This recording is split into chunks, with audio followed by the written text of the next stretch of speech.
The tragic and devastating October 7 attack on Israel remains one of the deadliest in its history, as many lives were lost, leading to widespread destruction.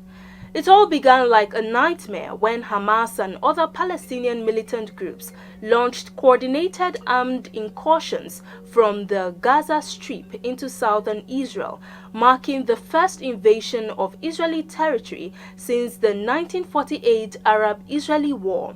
The documentary, We Will Dance Again, sheds light on the devastating attacks in Israel, particularly its impact on the Nova Music Festival massacre.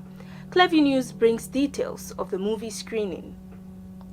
The bloodiest day in Israel's history is captured in the first documentary to compile cell phone footage of the mass murder of festival attendees by Hamas militants.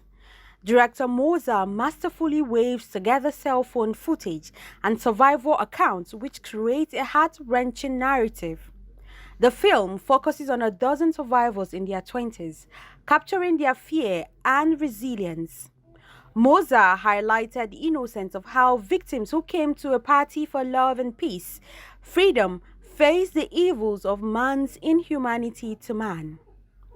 Israeli Ambassador to Nigeria, Michael Freeman, emphasizes the great impact of that tragic day, highlighting the loss of over 1,200 lives and widespread devastation, while stressing that Iran's support for Hamas and other militant groups poses a significant threat to global stability. On October the 7th, everything changed. Israel faced one of the darkest and most horrific days in its modern history. Families have been torn apart, and an entire generation of Israelis bears the scars of that day. But let us be clear. This was not just an attack on individuals or only an attack on Israel, but an assault on the very values that all of us here hold dear: freedom, peace, tolerance, and the sanctity of life. To those that call for an arms embargo on Israel, what message are you sending? That you are on the side of the murderers and butchers of Hamas, Hezbollah, the Houthis, and their Iranian sponsors, and that Israel, uniquely amongst the world's nations, should not have the right to self-defense. It is a morally defenseless and shameful position to hold. On October the 7th, everything changed. As we remember the victims, we also recognize the resilience of the Israeli people.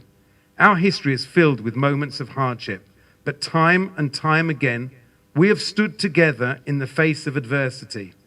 We have mourned, but we have also rebuilt, and we will continue to stand strong with our friends and with our partners, honoring the memory of those we have lost by striving for a future where such horrors are not repeated, for a better future, a future of peace for all the peoples of our region. The war in Lebanon will only end with the full implementation of UN Resolution 1701, with Hezbollah unable to rearm and pushed back beyond the Litani River, and the Lebanese army in control of the south of Lebanon. In Gaza, we must see the release of all the hostages and a new authority in control of the Strip, one that won't threaten Israel again. The October 7 attack was a stark reminder of the ongoing conflict between Israel and Palestine and the need for a peaceful resolution to the crisis. It is essential to recognize the human cost of the conflict and work towards creating a safer and more secure environment for all parties. Florence Joshua reporting for News Desk.